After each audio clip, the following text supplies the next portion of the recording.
මේ වන විට ඉමහත් ජනප්‍රියත්වයට පත්ව තිබෙන මායාවී ටෙලිනාට්‍ය තුල ප්‍රධාන රංගන ශිල්පිනිය ලෙස කටයුතු කළ දුෂේනි මියුරංගි දිගින් දිගටම ඇයගේ පෞද්ගලික ප්‍රශ්න මත රූපගත කිරීම සඳහා නිසි පරිදි සහභාගී නොවීම හා මගහැරීම නිසා නිර්මාණයට සිදු වූ හානිය මත අවසන් වශයෙන් ඇය ඉවත් කිරීමට සිදු විය.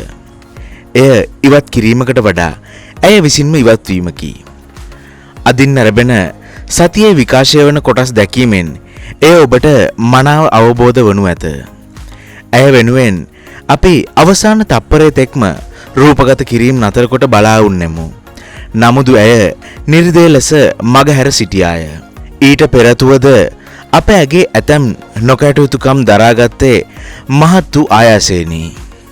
ඒ සිදුවීම් වලින් එක් දෙයක් සරල වශයෙන් දක්වන්නේ නම් ඇය රූගත කිරීම සඳහා වෑන් රථයට ගොඩ වූ තැන සිට රූගත කිරීම අවසන් වන තෙක් ඇගේ පෙම්වතා විසින් වීඩියෝ ඇමතුම් වල රැඳී සිටිමින් රූගත කරන දර්ශන දෙස බලා සිට ඇය සංකල්පගේ අතින් ඇල්ලුවොත් වැළඳ ගැනීමක් සිදු වුවහොත් අදාළ පුද්ගලයා විසින් දුෂේනිට කතා කොට පැය ගණන් ඉතා පහත් ලෙස බනිමින් රණ්ඩු වීම දිගින් දිගටම සිදු විය.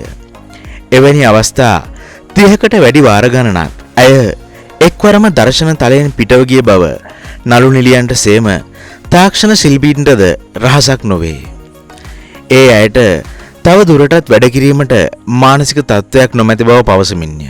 එසේ ගිය අවස්ථා කීපයකදීම ඇය නැවත රූගත කිරීම සඳහා පැමිණියේ සති දෙක තුනකට පසුවය. ඇතැම් අවස්ථාවල නාලිකාවට එපිසෝඩ් ලබා දීමට නොහැකිවීම මත ඇයගේ කුරුණෑගල නිවසටද ගොස් බැගෑපත් වී අපගේ වාහනවලින් ඇය රැගෙන අවස්ථා බොහෝය.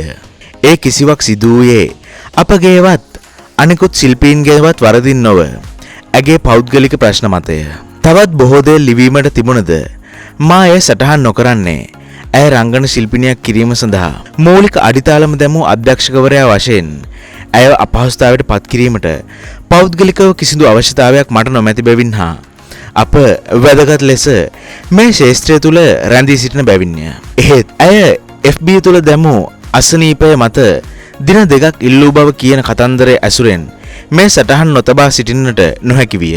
ඒ සඳහන් කරන දින උදෑසන දුරකථන ඇමතුමක් කරා සිදු වූ ගැටුමක් මත ඇය උදෑසන 8ට පැමිණ 12:45ට පමණ පිටව ගියේ ගෙදරට ටිකක් ගිහින් එන්නම් බව කියාය. ඒ නික්ම යාමට අද උදෑසන වනතෙක්ම ඇයව සම්බන්ධ කර ගැනීමට අපට නොහැකි විය. අවසානයේ කිසිවක් කරන්නට නොහැකි තැන සහාය අධ්‍යක්ෂක FB පණිවිඩයක් පළ කළේ තව දුරටත් රූපගත කිරීමට නොහැකි වුවහොත් නාට්‍ය පෙන්වීමට නොහැකි වටපිටාවකය. ඊට පෙර දුෂේනි අවස්ථා 31කදී අප අපහසුතාවයට පත් කළ බව ඇයට අමතකව තිබීම කනගාටුවට කරුණකි.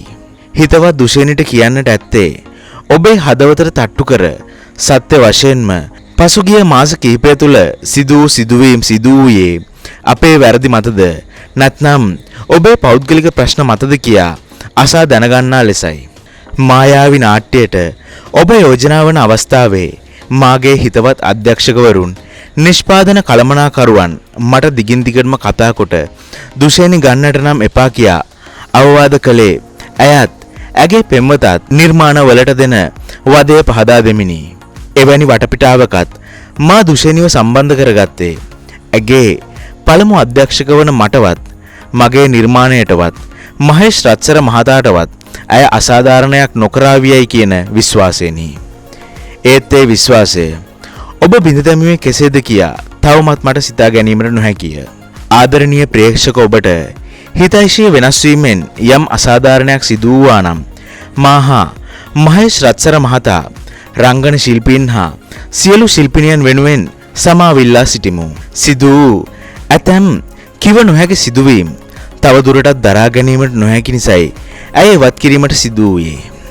සැබවින්ම එය ඉවත් කිරීමකට වඩා නාට්‍ය පවත්වාගෙන යාමට අපට ගත හැකිව තිබූ අවසන් විසඳුමයි. ඒ තීරණය නොවන්නට මේ සතියේ සිටම මායාවී විකාශනය වීම නතර වීමට ඉඩ තිබිනි. එමෙන්ම ඇයගේ අක්‍රමවත් වැඩපිළිවෙල නිසා අනෙකුත් රංගන ශිල්පීන්ට සිදු අපහසුතාව කොතෙක්ද ඔබ දර්ශන තලයට එනතෙක් ප්‍රවීණ රංගන ශිල්පීන් බලා සිටි වාර ගණන කෙතරම්ද? එමෙන්ම ඔබේ චර්යාව නිසා රංගන ශිල්පිනියන්ට සේම සාමාන්‍ය සේවකයින්ටද වැටුප් අහිමි වූ දින ගණන ඔබ දන්නවාද? මෙම මායාවී කතාව ගොඩනැගූ මහේෂ් රත්සර මද්දුමාරච්චි මහතාට ඔබ නිසා පිටපත 13 වතාවක් සංශෝධනය කිරීමට සිදු අතර ඔබ එනතෙක් අතුරු පිටපතක්ද රචනා කිරීමටද ඔහුට සිදු විය. ඒ සඳහා සමස්ත නාට්‍ය කණ්ඩායම සේම අදාළ අනිකුත් පාර්ශවයන්ද සාක්ෂි දරනු ඇත. එමෙන්ම දුෂේනිගේ අසත්‍ය පුවතින් කම්පා වූ මා ඔබෙන් ගෞරවයෙන් ඉල්ලා සිටින්නේ අවසන් කාලය තුල ඇය වැඩ කළ අනිකුත් නිර්මාණයන්හි ශිල්පීන්ගෙන් ඇගේ හැසිරීම පිළිබඳව සොයා බලන ලෙසයි.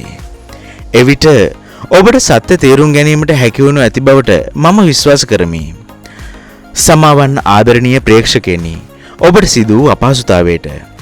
එහෙත් මහේෂ් රත්සර මහතා මා ඇතුළු සියලු ශිල්පීන් විශ්වාස කර අපගේ බලවත් ඉල්ලීම පිට හිතයිෂී චරිතය බාරගත් ජනප්‍රිය ශිල්පිනිය විසින් එම චරිතයට ඉහළ සාධාරණයක් කරමින් ඔබේ ආදරය දිනා ගන්නා බවට අප තුල ප්‍රබල විශ්වාසයක් වෙයි. එමෙන්ම අපගේ ඒ ඉල්ලීම මත ආදරණීය ප්‍රේක්ෂකයන් වෙනුවෙන් හිතයිෂී චරිතය බාරගත් එම ශිල්පිනියට අපගේ ගෞරවනීය ස්තුතිය පුද කරමි. එසේම මේ සියලු කරදර අභිමුවද අප සමග වුන් අපේ නළුනිලි කැලට ගෞරවයත් ස්තුතියත් පුද කරමි. මම සඳුන් රාජකරුණා මායාවී අධ්‍යක්ෂක සියලු ශිල්පීන් වෙනුවෙන් එම උපුටා ගැනීමෙන් පසු ඔහු පසුසටහනක් ලෙස මෙසේ සඳහන් කර තිබුණා. දුෂේනි, ඔබ සමග කිසිදු අමනාපයක් නොමැත. ඊයේ ඔබ සමග කළ දුරකථන සංවාදයේදී පැවසූ පරිදි ලක්ෂ 30කට වඩා පාඩුවද ඔබ වෙනුවෙන් එයද දරා ගැනීමට අප සූදානමින් නාට්‍ය තවදුරටත් ඔබ නිසා පවත්වාගෙන යාමට නොහැකි නිසයි මෙවැනි තීරණයකට ඒමට අපට සිදු වූයේ. හැකිනම් අවසන් වරට අප සමග කතා කළ විනාඩි 22ක දුරකථන සංවාදයේද සමාජ මාධ්‍යයට මුදාහරින ලෙස කාරුණිකව ඉල්ලා සිටිනවා.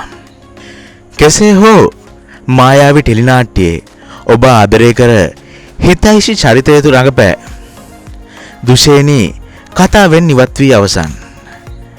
ඒ බාරගත් අලුත් රංගන ශිල්පිනියට අපි සුභාශිංසන පුද කරනවා. නාට්‍ය තව තවත් සාර්ථකව ජනප්‍රියත්වයට පත්වෙන්න කියා අපි ප්‍රාර්ථනා කරනවා. මේ වගේ අලුත්ම ගොසිප් ඉක්මනින් දැනගන්න ඕන නම් අපිව සබ්ස්ක්‍රයිබ් කරලා බෙල් අයිකන් එක ක්ලික් කරලා තියාගන්න. අදට අපි සමු ගන්නවා.